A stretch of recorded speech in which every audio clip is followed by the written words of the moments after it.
Hey guys, and welcome back to yet another stock analysis video on this channel. If it's your first time here, my name is David and I will be providing an update onto Air Canada stock and providing some insight onto a part of their business model that no one is talking about. As you may know, I had enthusiastically bought into Air Canada a few months ago and posted a video on it.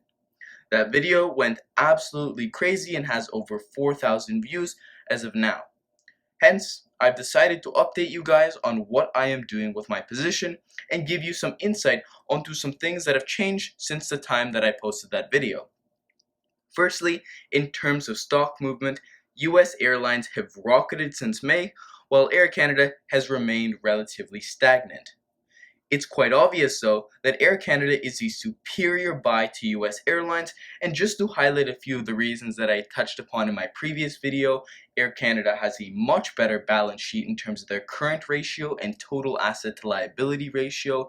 They have much less competition due to their operations in Canada, which allows them to operate as a duopoly with WestJet, and the company has a lack of share buybacks and unnecessary spending due to a high level of managerial competence.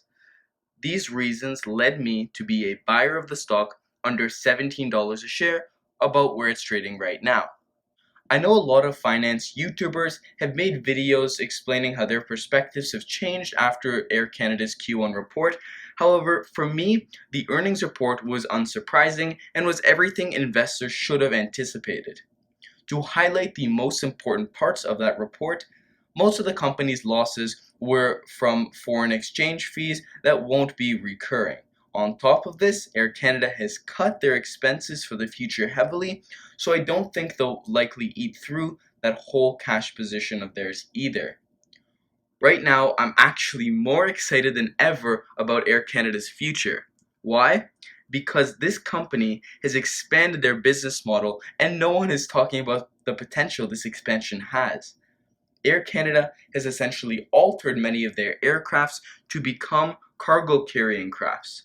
They've done this by removing seats on passenger aircrafts, which in the US is actually not allowed, and Air Canada has taken full advantage of this allowance. At first, the cargo on these crafts were limited to shipping out medical equipment. However, Air Canada's business model on cargo could turn into something similar to Cargojet, whose stock has rocketed up in the recent months for a very good reason. You see, that's what makes this so exciting. There is so much potential expanding to the cargo business. To elaborate, Cargojet has had a monopoly on the Canadian e-commerce cargo business for a while and has had quite the run-up because companies such as Amazon need to use Cargojet for fast shipping into Canada. I think if Air Canada can gain any market share at all in that growing niche, it could be huge for the company going forward. In terms of how realistic this is, I personally can't see them reverting to becoming purely a passenger airline anymore, given the demand uncertainty and movement towards that cargo business. It would be quite illogical and costly as well to revert their cargo planes back to passenger planes. Plus, this move would allow Air Canada to become a much more diversified and defensive company than most investors would have anticipated. If passenger flights become under hardship, their cargo business would subsidize some of those losses. Like I said in the previous video, I had trusted management to navigate the company through, and I was not disappointed. At the time though, I had seen Air Canada shift their focus towards the cargo aspect of their business model. However, I didn't anticipate how serious they were about this and the catalyst that arose from doing this. Overall, I am very pleased with how the company is navigating through the crisis, and I'll be providing another update after their Q2 report next month. If this video was helpful, please be sure to smash that like button so this video can reach more investors, and subscribe for more stock analysis videos. Also, let me know down in the comments below what your thoughts are on Air Canada stock. With that, I'll catch you all in the next video, and be sure to do your due diligence and invest intelligently.